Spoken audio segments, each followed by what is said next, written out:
की जाती है। इसे बैकबोन या स्पाइन भी कहा जाता है। वर्टिब्रल कॉलम हमारी गर्दन से स्टार्ट होकर डीप पेल्विस रीजन तक जाती है और हमारे पूरे स्केलेटन को बेस यानी कि फ्रेमवर्क प्रोवाइड करती है। इसके अलावा स्पाइनल कॉर्ड भी वर्टिब्रल कॉलम के सेंटर में प्रेजेंट होती है, जिसे हमारी वर्टिब्रल कॉलम प्रोटेक्ट करती है। वर्टिब्रल कॉलम में 33 वर्टिब्राई मौजूद होती हैं। वर्टिब्राई उन सब हड्डियों को बोलते हैं जिनसे मिलकर वर्टिब्रल कॉलम बनती है।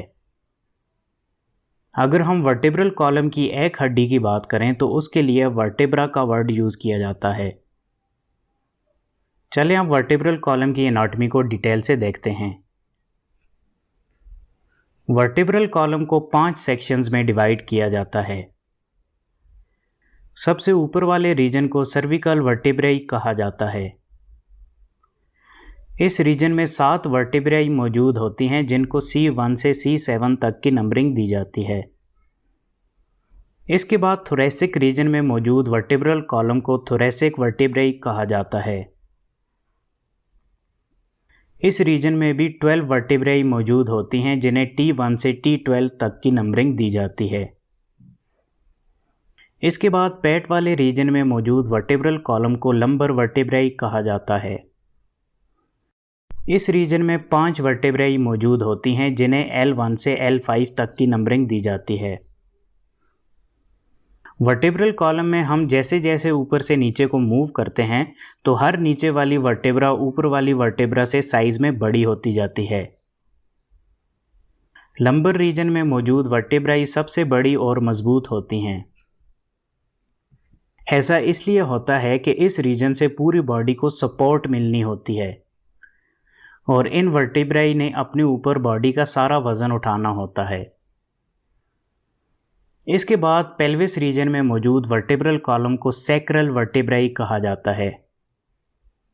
इस रीजन में 5 वर्टिब्राई मौजूद होती हैं जो आपस में फ्यूज होती हैं, इसलिए इसे सिंगल बोन ही काउंट किया जाता है। ये वर्टिब्राई हिप बोन के बीचों बीच मौजूद होती है। इसके बाद लास्ट में कॉक्सिक वर्टिब्राई मौजूद होती है जो 4 छोटी फ्यूज्ड वर्टिब्राई से मिलकर बनी होती है। इसे भी सिंगल बोन ही कंसिडर किया जाता है। कॉक्सिक वर्टिब्राई को टेल बोन भी कहा जाता है और साथ में इसे एवोल्यूशनल एविडेंस के लिए वेस्टिजियल ऑर्गन भी समझा जाता है। ये आ गई इंफॉर्मेशन हमारी वर्टिब्रल कॉलम की, जिसमें टोटल 33 वर्टिब्राई और 26 बोन्स मौजूद होती हैं। चलें अब एक सिंगल वर्टिब्रा को जूम इन करके डिटेल से स्टडी करते हैं। ये सिलिंड्रिकल रीजन वर्टिब्रा की बॉडी कहलाता है। इस रीजन की प्रेजेंस की वजह से वर्टिब्रल कॉलम को स्ट्रेंथ और वजन उठाने की सलाहियत मिलती है। हर 2 वर्टिब्राई के दरमियान कार्टिलेज से बनी हुई वर्टिब्रल डिस्क मौजूद होती है, जो वर्टिब्रल कॉलम को थोड़ी बहुत फ्लेक्सिबिलिटी भी प्रोवाइड करती है और इंजरी से भी बचाती है। वर्टिब्रल डिस्क का बाहर वाला रीजन एनुलस कहलाता है। यह रीजन फाइब्रो कार्टिलेज से मिलकर बना होता है जो कि हार्ड टाइप का कार्टिलेज होता है। एनुलस के दरमियान में न्यूक्लियस पल्पोसस मौजूद होता है जिसमें फ्लूइड भरा होता है। वर्टिब्रल डिस्क की प्रेजेंस की वजह से हमारी वर्टिब्रल कॉलम शॉक को एब्जॉर्ब करने के काबिल बनती है और साथ में थोड़ी बहुत मूव भी कर पाती है। वर्टिब्रल बॉडी के बाहर एक हॉलो स्पेस होती है जिसे वर्टिब्रल फोरामेन कहा जाता है। इस रीजन में स्पाइनल कॉर्ड मौजूद होती है। इसके अलावा हर वर्टिब्रे में कुछ पोर्शंस बाहर को निकले होते हैं। इन बल्जिंग पोर्शंस को प्रोसेसेस कहा जाता है। स्पाइनल कॉर्ड होल से निकलता हुआ प्रोसेस स्पाइनल प्रोसेस कहलाता है। इस प्रोसेस के साथ लिगामेंट्स और टेंडन्स अटैच होते हैं, जिससे फिर बैक मसल्स कनेक्टेड होते हैं। स्पाइनल प्रोसेस के साथ साइड्स पर निकले हुए प्रोसेसेस ट्रांसवर्स प्रोसेस कहलाते हैं। यहाँ पर रिब्स वगैरह आकर अटैच होती हैं और साथ में मसल्स भी। इसके अलावा हर वर्टिब्रे के ऊपर और नीचे वाली साइड पर भी छोटे छोटे प्रोसेसेस मौजूद होते हैं।